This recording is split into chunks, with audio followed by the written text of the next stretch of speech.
उत्तराखंड के पहाड़ों के बीच बसा शांत शहर नैनीताल। झील हमेशा की तरह चमक रही थी। सैलानियों की भीड़, नावों की आवाज, हंसी और मोबाइल कैमरों की चमक, सब कुछ सामान्य था। लेकिन उस दिन कुछ भी सामान्य नहीं रहने वाला था। आर्या मल्होत्रा, उम्र 22 साल, शहर के सबसे बड़े होटल व्यवसायी की इकलौती बेटी। उसके पिता देव मल्होत्रा, जिनका नाम शहर में सम्मान से लिया जाता था और डर से भी। आर्या को कभी किसी चीज की कमी नहीं हुई। महंगे स्कूल, दिल्ली की यूनिवर्सिटी, ब्रांडेड कपड़े, लग्जरी कार। लेकिन उसके अंदर एक अजीब सा खालीपन था। वो अक्सर कहती, पापा, लोग हमें प्यार नहीं करते, हमसे फायदा लेते हैं। देव हंस देते, दुनिया ऐसे ही चलती है। बारिश का मौसम था। झील का पानी सामान्य से ज्यादा भरा हुआ। आर्या अपनी दोस्तों के साथ बोटिंग के लिए गई। हंसी मजाक, रील्स, स्लोमो वीडियो। नाव वाला बार बार कह रहा था, मैडम, थोड़ा संतुलन रखिए, लेकिन उत्साह में किसे सुनना था। अचानक एक तेज हवा का झोंका आया। नाव हिली। आर्या खड़ी होकर वीडियो बना रही थी। उसका पैर फिसला और अगले ही पल वो सीधे झील के गहरे पानी में गिर गई। दोस्तों की चीख, नाव वाले की घबराहट, किनारे पर खड़े लोगों की हलचल। लेकिन पानी शांत दिख रहा था, बस भीतर खींचता हुआ। आर्या तैरना जानती थी, लेकिन भारी कपड़े, घबराहट और गहराई ने उसकी ताकत छीन ली। उसने ऊपर देखा, आसमान धुंधला पड़ रहा था। सांस रुकने लगी। उसे लगा, बस यही खत्म। उसी वक्त किनारे पर एक आदमी खड़ा था। नाम माधव, उम्र लगभग 35, पेशा झील किनारे चाय और भुट्टा बेचने वाला। लोग उसे बस माधव चाय वाला कहते थे। उसने चीख सुनी और बिना सोचे दौड़ पड़ा। किसी ने कहा, अरे मत कूद, गहराई बहुत है। किसी ने चिल्लाया, लाइफ जैकेट लाओ, लेकिन माधव रुका नहीं। वो झील में कूद गया। पानी ठंडा था, गहरा था। माधव ने कई साल पहले गांव में नदी में तैरना सीखा था, लेकिन झील की गहराई अलग थी। उसने आर्या को नीचे जाते देखा। उसके हाथ कमजोर पड़ चुके थे। माधव ने पूरी ताकत लगाकर उसे पकड़ा। दोनों कुछ सेकंड पानी के भीतर रहे। किनारे पर लोग सांस रोके खड़े थे। फिर अचानक पानी की सतह पर 2 हाथ दिखाई दिए। माधव आर्या को ऊपर खींच चुका था। उसे किनारे लाया गया। आर्या बेहोश थी। माधव ने तुरंत सीपीआर शुरू किया। लोग देख रहे थे। कुछ रिकॉर्ड कर रहे थे, कुछ दुआ कर रहे थे। कुछ सेकंड जो घंटों जैसे लगे। और फिर आर्या ने पानी उगला। खांसी आई, सांस लौट आई। भीड़ में राहत की आवाज गूंजी। कुछ ही देर में देव मल्होत्रा वहां पहुंच गए। उनकी महंगी गाड़ी की ब्रेक की आवाज दूर तक सुनाई दी। उन्होंने भीड़ हटाई, बेटी को देखा, और फिर उनकी नजर पड़ी गीले कपड़ों में खड़े माधव पर। तुम थे नाव वाले? उन्होंने सख्त आवाज में पूछा।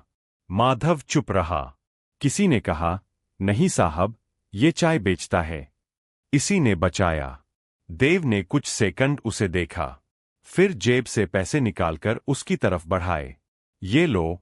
माधव ने पैसे नहीं लिए, बस इतना कहा, बेटी ठीक है, यही काफी है। और वो मुड़कर चल पड़ा। अगले दिन खबर पूरे शहर में फैल गई। अमीर होटल मालिक की बेटी को चाय वाले ने बचाया। सोशल मीडिया पर वीडियो वायरल। लोग तारीफ कर रहे थे, लेकिन कुछ लोग फुसफुसा रहे थे, कहीं पब्लिसिटी स्टंट तो नहीं, कहीं जानबूझकर धक्का तो नहीं दिया। देव के कानों तक भी ये बातें पहुंचीं, और उनके मन में एक शक जन्म ले चुका था। क्या ये सच में हीरो था, या कोई चाल? उधर माधव अपनी छोटी सी झोपड़ी में बैठा था। गीले कपड़े सूख रहे थे। उसकी मां खांस रही थी। घर में दवाइयों के पैसे नहीं थे, लेकिन उसने किसी से मदद नहीं मांगी। उसे बस इतना याद था, पानी में डूबती एक लड़की, और एक पल जहां इंसानियत ने सोच से पहले कदम उठाया था। अस्पताल के कमरे में हल्की सी दवा की गंध फैली हुई थी। मशीन की बीप बीप बीप। आर्या अब पूरी तरह होश में थी, लेकिन उसके अंदर कुछ बदल चुका था। उसे हर बार आंखें बंद करते ही वही दृश्य दिखता, गहरा पानी, टूटती सांस, और फिर वो चेहरा, गीले बाल, कांपते हाथ, लेकिन आंखों में अजीब सा सुकून। माधव, उसने खुद से फुसफुसाया। उधर देव मल्होत्रा के दिमाग में अलग तूफान चल रहा था। उनके केबिन में शहर के दो बड़े लोग बैठे थे। देखिए देव जी, एक बोला, आजकल पब्लिसिटी के लिए लोग कुछ भी कर देते हैं। दूसरा बोला, पहले डुबाओ, फिर बचाओ, और हीरो बन जाओ। देव ने कुछ नहीं कहा, लेकिन शक का बीज बो दिया गया था। उनकी दुनिया में कोई भी काम बिना मतलब नहीं होता था। तो क्या ये भी अगले दिन आर्या ने साफ कहा, पापा, मुझे उनसे मिलना है। देव ने नजरें चुराईं। आराम करो अभी। नहीं पापा। उसकी आवाज पहली बार इतनी ठोस थी। जिसने मुझे मौत से निकाला, उससे मिलना मेरा हक है। कमरे में सन्नाटा छा गया। देव को समझ आ गया, बेटी अब बच्ची नहीं रही। शाम को पहली बार देव मल्होत्रा अपनी महंगी कार छोड़कर पैदल झील किनारे पहुंचे। लोग फुसफुसाने लगे, देखो, बड़े साहब खुद आए हैं। उन्होंने कई दुकानदारों से पूछा, माधव कहाँ मिलेगा? किसी ने उंगली से इशारा किया। वो जो टीन की छत वाली झोपड़ी है ना, वहीं। देव कुछ पल रुके, फिर आगे बढ़े। झोपड़ी छोटी थी। बाहर एक टूटी कुर्सी, अंदर मिट्टी का चूल्हा। माधव अपनी मां को दवा दे रहा था। देव को देखकर वो खड़ा हो गया। नमस्ते साहब। आवाज में कोई डर नहीं था, कोई झुकाव नहीं, बस सामान्य सम्मान। देव ने पहली बार उस आदमी को ध्यान से देखा। तुमने मेरी बेटी को बचाया। माधव ने सिर हिलाया। वो पानी में थी, मैं पास था। तुम्हें पता है वो कौन है? नहीं साहब। उस वक्त सिर्फ इतना पता था कि वो डूब रही थी। ये जवाब देव को अंदर तक चुभ गया। देव ने सीधा सवाल किया, किसी ने कहा कि ये सब प्लान भी हो सकता है? झोपड़ी में एक पल को हवा थम गई। माधव की आंखों में पहली बार हल्की सी आग चमकी। साहब, उसने धीरे लेकिन साफ आवाज में कहा, अगर मेरी औकात इतनी होती कि मैं प्लान बना सकूं, तो शायद मेरी मां को दवाई के लिए उधार न लेना पड़ता। देव चुप हो गए। उन्हें पहली बार एहसास हुआ, हर गरीब चालाक नहीं होता, कई सिर्फ मजबूर होते हैं। उसी वक्त झोपड़ी के कोने में रखी एक पुरानी फोटो पर देव की नजर पड़ी। फोटो में एक छोटा लड़का और उसके साथ एक छोटी लड़की, दोनों हंस रहे थे। पीछे झील थी। देव ने पूछा, ये कौन है? माधव कुछ पल चुप रहा, फिर बोला, मेरी छोटी बहन, गुड़िया। आवाज भारी हो गई। वो भी यही डूबी थी 10 साल पहले। देव का दिल धड़क उठा। तब भी लोग खड़े थे, देख रहे थे, लेकिन कोई कूदा नहीं। कमरे में गहरा सन्नाटा भर गया।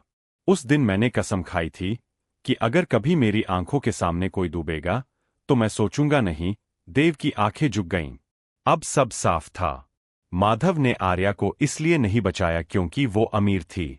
उसने उसे इसलिए बचाया क्योंकि वो अपनी बहन को नहीं बचा पाया। देव घर लौटे तो चुप थे। आर्या ने पूछा, मिले उनसे? देव ने सिर हिलाया। वो अच्छे इंसान है ना? देव ने पहली बार बिना तर्क के कहा, हाँ, बहुत। लेकिन उसी रात सोशल मीडिया पर नया वीडियो वायरल हुआ। एक एडिटेड क्लिप, जिसमें दिखाया गया जैसे माधव नाव के पास पहले से खड़ा था। शहर फिर दो हिस्सों में बंट गया। कुछ लोग कह रहे थे सच्चा इंसान, कुछ कह रहे थे साजिश। देव के सामने अब असली चुनौती थी, क्या वो सच के साथ खड़े होंगे या अपनी इमेज बचाएंगे? अगली सुबह आर्या ने प्रेस कॉन्फ्रेंस बुलाने की जिद की। देव चौंक गए। तुम क्या करने वाली हो? आर्या की आंखों में दृढ़ता थी। मैं सच बताऊंगी। शहर के सबसे बड़े होटल के कॉन्फ्रेंस हॉल में कैमरे सजे हुए थे। लाइट्स जल चुकी थीं। माइक्रोफोन पर चैनलों के नाम चमक रहे थे। देव मल्होत्रा मंच पर बैठे थे, चेहरा गंभीर। बगल में आर्या। हॉल में फुसफुसाहट थी, आज बड़ा खुलासा होगा, देखते हैं क्या सच है। आर्या ने पहली बार इतने कैमरों के सामने खुद को शांत रखने की कोशिश की, लेकिन उसके हाथ हल्के कांप रहे थे। पहला सवाल आया, क्या आपको लगता है कि यह प्लान किया गया था? देव ने माइक्रोफोन की तरफ देखा, फिर आर्या की तरफ। आर्या ने धीरे से माइक पकड़ा। जिसने मुझे बचाया उसने मेरी जान बचाई है। और जो लोग उस पर शक कर रहे हैं उन्हें पानी में डूबते हुए एक बार खुद को सोच लेना चाहिए। कमरे में सन्नाटा। कैमरे उसकी आंखों पर फोकस थे। मैंने मौत को महसूस किया है और मैंने इंसानियत को भी। आर्या ने सबके सामने वो बताया जो किसी को नहीं पता था। जब मैं पानी में थी मैंने नीचे जाते हुए उसे देखा। वो मुझे ऊपर खींच रहा था लेकिन खुद डूब रहा था। कुछ पत्रकारों के चेहरे बदल गए। देव ने पहली बार माइक संभाला। जिस आदमी पर आप शक कर रहे हैं वो उस दिन अपनी बहन को याद करके कूदा था। हॉल में हलचल। हाँ, देव ने कहा, उसकी बहन इसी झील में डूबी थी और किसी ने उसे नहीं बचाया था। अब कमरे में सिर्फ खामोशी थी। कुछ ही घंटों में वही चैनल जो शक जता रहे थे अब हेडलाइन चला रहे थे, सच्चा हीरो माधव। गरीब लेकिन दिल का अमीर। शहर की सोच जैसे एक पल में बदल गई। लेकिन कहानी यहां खत्म नहीं हुई। उधर माधव अपनी झोपड़ी में बैठा था। उसे इन सब खबरों का अंदाजा भी नहीं था। उसकी मां की तबीयत बिगड़ गई थी। डॉक्टर ने कहा इलाज लंबा चलेगा, खर्चा ज्यादा आएगा। माधव के पास कुछ नहीं था। उसने सोचा अगर उस दिन मैं डूब जाता तो शायद ये चिंता भी खत्म हो जाती। लेकिन अगले ही पल उसे आर्या का चेहरा याद आया। उसने खुद को संभाला। उसी शाम देव मल्होत्रा खुद फिर उसकी झोपड़ी पहुंचे। इस बार अकेले नहीं, आर्या भी साथ थी। माधव उन्हें देखकर चौंक गया।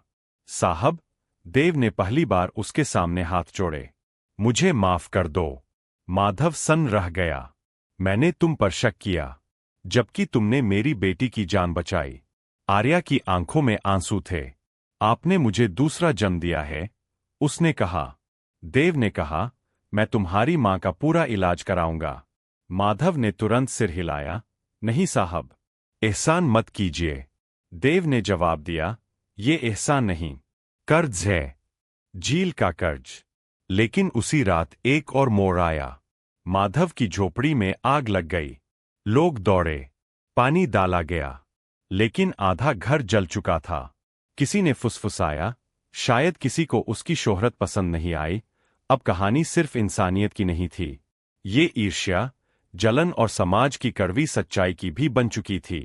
रात के करीब 2 बजे थे। झील के किनारे हल्की ठंड उतर चुकी थी। माधव की झोपड़ी से अचानक धुआं उठता दिखा। कुछ ही मिनटों में आग की लपटें टीन की छत को चाटने लगीं। लोग दौड़े, बाल्टियां आईं, पानी फेंका गया। लेकिन जब तक आग बुझी, घर का आधा हिस्सा जल चुका था। माधव अपनी मां को बाहर खींच कर लाया। वो खांस रही थीं। उसके चेहरे पर दर्द था, लेकिन आंखों में आंसू नहीं, जैसे वो फिर से कुछ खोने का आदी हो चुका हो। सुबह होते होते खबर फैल गई, हीरो की झोपड़ी जली। कुछ लोग सहानुभूति से आए, कुछ सिर्फ देखने, कुछ वीडियो बनाने। माधव चुप था।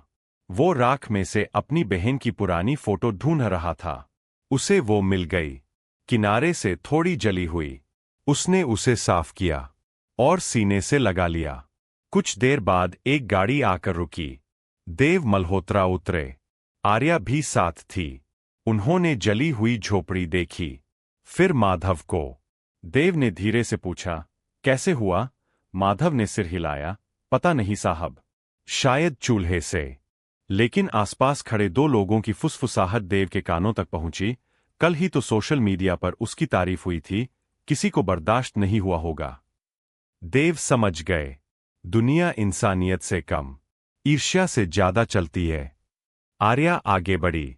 उसने जली हुई मिट्टी को हाथ से छुआ, फिर सीधा माधव की तरफ देखकर बोली, अब ये घर फिर से बनेगा, लेकिन पहले से मजबूत। माधव चौंका, नहीं मैडम, इतना काफी है, हम संभाल लेंगे। आर्या ने पहली बार सख्ती से कहा। उस दिन अगर आपने भी यही कहा होता, मैं संभाल लूंगा, तो आज मैं जिंदा नहीं होती। भीड़ खामोश। देव ने सबके सामने ऐलान किया, आज से झील किनारे एक लाइफ सेविंग सेंटर बनेगा। लोग एक दूसरे को देखने लगे। देव आगे बोले, जहां हर नाव पर लाइफ जैकेट अनिवार्य होगी, हर सीजन में ट्रेनिंग होगी, और जो भी यहां काम करेगा उसे तैराकी और बचाव की ट्रेनिंग दी जाएगी। फिर उन्होंने माधव की तरफ देखा, और इस सेंटर का पहला प्रशिक्षक होगा माधव। माधव सन्न रह गया। मैं, देव ने कहा, जिसने बिना ट्रेनिंग के जान बचाई, वो ट्रेनिंग के साथ कितनों की जान बचा सकता है? सोचो। कुछ दिनों बाद माधव की मां का इलाज शहर के बड़े अस्पताल में शुरू हुआ। झील किनारे नया छोटा सा पक्का घर बन रहा था। आर्या रोज आकर देखती। माधव अब बच्चों को तैरना सिखाता था। उन्हें बताता, पानी से डरना नहीं, लेकिन उसे हल्के में भी मत लेना। हर बार जब वो किसी बच्चे को पानी से बाहर सुरक्षित लाता, उसे अपनी बहन की याद आती। लेकिन इस बार दर्द कम था, क्योंकि अब वो किसी और की बहन बचा सकता था। एक शाम झील के किनारे सूरज ढल रहा था। आर्या और माधव साथ खड़े थे। आर्या ने पूछा, अगर उस दिन आप कूदते नहीं तो? माधव मुस्कुराया, तो मैं जिंदा रहकर भी मर जाता। आर्या की आंखें नम हो गईं। कुछ महीनों बाद झील किनारे लगे बोर्ड पर लिखा था, झील सुरक्षा केंद्र, समर्पित उन सभी के नाम जिन्होंने दूसरों के लिए अपनी जान जोखिम में डाली। नीचे छोटे अक्षरों में, मुख्य प्रशिक्षक माधव। लोग अब उसे चाय वाला नहीं कहते थे, वे उसे माधव भैया कहते थे। देव मल्होत्रा ने एक इंटरव्यू में कहा, मेरी बेटी की जान बची, लेकिन उस दिन मेरी सोच भी बची। मैंने सीखा, दौलत से बड़ा कुछ है इंसानियत। झील आज भी वही है, पानी आज भी गहरा है, लेकिन अब वहां एक फर्क है। लोग सिर्फ वीडियो नहीं बनाते, कुछ लोग तैरना भी जानते हैं। और जब भी कोई पूछता है, झील का कर्ज कैसे उतरा, तो जवाब मिलता है, एक गरीब आदमी ने जान देकर नहीं, जान बचाकर चुकाया। आगे क्या हुआ जानने के लिए वीडियो पूरा देखें। और अगर आप नई कहानियां मिस नहीं करना चाहते तो अभी सब्सक्राइब कर लें।